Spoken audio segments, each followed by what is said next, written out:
नमस्कार दोस्तों, इस वीडियो में आपका हार्दिक स्वागत है। मैं हूं पत्रकार योगेंद्र योगी। दोस्तों, राजनीति में नेता कब चोला बदल लें पता नहीं चलता। कांग्रेस को आंखें दिखाने वाली पश्चिम बंगाल की पूर्व मुख्यमंत्री ममता बनर्जी जब सोनिया गांधी से मिली तो उनकी आंखों में आंसू भर आए। यह वाकया बताता है कि राजनीति में कुछ भी स्थिर नहीं है। दोस्त कब दुश्मन बन जाएं और दुश्मन कब दोस्त, इसका राजनीतिक इतिहास काफ़ी पुराना है। इंडिया गठबंधन की दिल्ली बैठक के दौरान सोनिया गांधी और ममता बनर्जी की भावुक मुलाकात ने कांग्रेस टीएमसी के 30 साल पुराने उतार चढ़ाव वाले संबंधों और बंगाल चुनाव के बाद आई दरारों को फिर से चर्चा में ला दिया है। पश्चिम बंगाल की पूर्व मुख्यमंत्री और तृणमूल कांग्रेस सुप्रीमो ममता बनर्जी अपनी पार्टी में टूट के बीच जब बैठक में पहुंची तो कांग्रेस संसदीय दल की अध्यक्ष सोनिया गांधी ने आगे बढ़कर उन्हें गले लगा लिया। बंद कमरे में अपनी पुरानी सहेली और राजनीतिक साथी को सामने देख ममता बनर्जी की आंखों से आंसू छलक पड़े।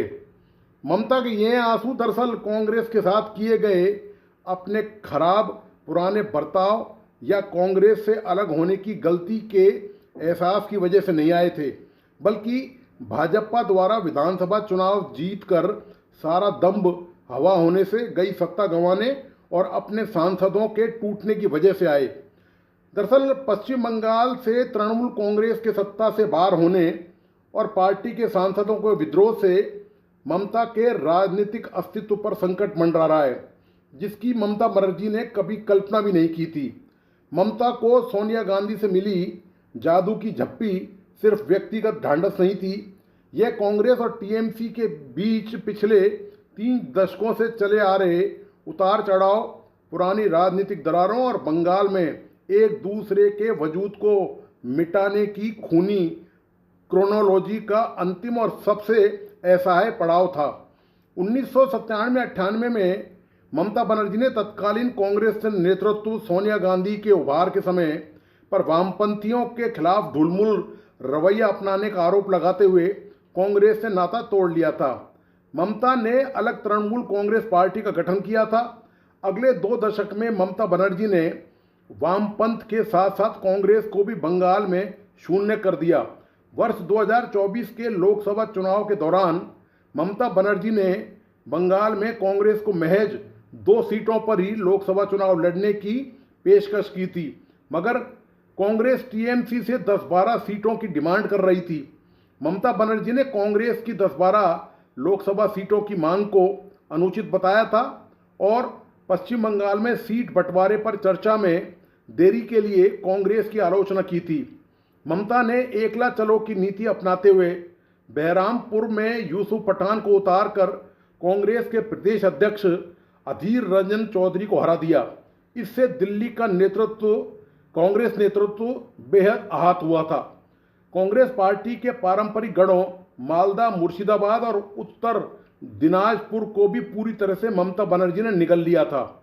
अधीर रंजन जैसे कद्दावर नेताओं को साइडलाइन कर उन्होंने कांग्रेस के वोट बैंक पर अपना एक छत्र राज स्थापित कर लिया था।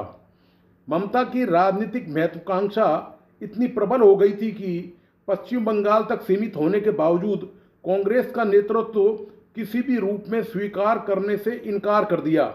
इससे भी आगे बढ़कर इंडिया गठबंधन के नेतृत्व का दावा तक पेश कर दिया था। इस नेतृत्व का मतलब था गठबंधन की तरफ से प्रधानमंत्री पद की दावेदारी। ममता बनर्जी ने चुनावों और उपचुनावों में इंडिया ब्लॉक के प्रदर्शन पर निराशा जाहिर करते हुए कहा था कि वह इसकी कमान संभालने को तैयार है। कांग्रेस सांसद वर्षा गायकवाड़ ने तब कहा था कि ममता बनर्जी को ऐसा लगता है, पर हमें ऐसा नहीं लगता, चर्चा करेंगे। उनके कहने से उनकी पार्टी चलती है, हम तो कांग्रेस के कहने से चलते हैं। केरल में वाम शासन को कांग्रेस के हाथ गवा चुकी लेफ्ट ने भी कांग्रेस पर सवाल उठाए थे। तब लेफ्ट नेता डी राजा ने भी कहा था कांग्रेस को आत्मचिंतन करने की जरूरत है। राजा ने कहा था कि कांग्रेस ने हरियाणा और महाराष्ट्र चुनाव में गठबंधन सहयोगियों को समायोजित नहीं किया। अगर कांग्रेस ने इंडिया ब्लॉक सहयोगियों की बात सुनी होती तो लोकसभा और हरियाणा महाराष्ट्र में नतीजे अलग होते। बंगाल विधानसभा चुनाव 2026 में जब भारतीय जनता पार्टी ने 207 सीटें जीतकर ममता बनर्जी को सत्ता से बेदखल कर दिया तो अचानक से पूरी बाजी पलट गई। सत्ता हाथ से जाते ही टीएमसी के भीतर सांसदों और विधायकों में भगदड़ मच गई। टीएमसी से बगावत करने वाले सांसदों ने लोकसभा अध्यक्ष ओम बिरला को पत्र लिखकर अलग से सीट देने की मांग की है। इससे पहले टीएमसी के विधायक पश्चिम बंगाल विधानसभा में यह कारनामा कर चुके हैं। इसके बाद ममता बनर्जी को इंडिया गठबंधन की याद आई। गठबंधन की बैठक में राष्ट्रीय स्तर पर अपनी साख बचाने के लिए दीदी अब कांग्रेस और सोनिया गांधी के दरबार में मदद की गुहार लगा रही हैं। देश की सबसे कद्दावर विपक्षी चेहरा रही ममता बनर्जी की हकीकत अब यही है कि इंडिया गठबंधन में किंग मेकर या प्रधानमंत्री पद की दावेदार वाली उनकी पुरानी मजबूत स्थिति अब नहीं रही, इसलिए वह इंडिया गठबंधन की शरण में है। कांग्रेस बेशक लोकसभा और ज़्यादातर राज्यों के विधानसभा चुनाव में भाजपा को टक्कर नहीं दे सकी, किंतु गठबंधन में कांग्रेस का दबदबा आज भी कायम है। इसलिए ममता को लगता है कि सहानुभूति पाकर कांग्रेस से डूबते को तिनके का सहारा मिल सकता है। राजनीति में जमीर को एक तरफ करके सत्ता के लिए नेता किसी भी हद तक जा सकते हैं। दरअसल नेताओं में नैतिकता या सिद्धांत बचा ही नहीं है।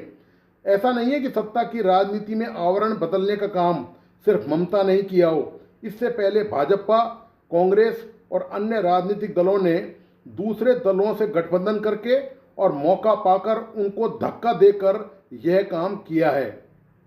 तो दोस्तों, आपको आज का यह विश्लेषण कैसा लगा? प्लीज़ अपने लाइक एंड कमेंट के साथ बताइए।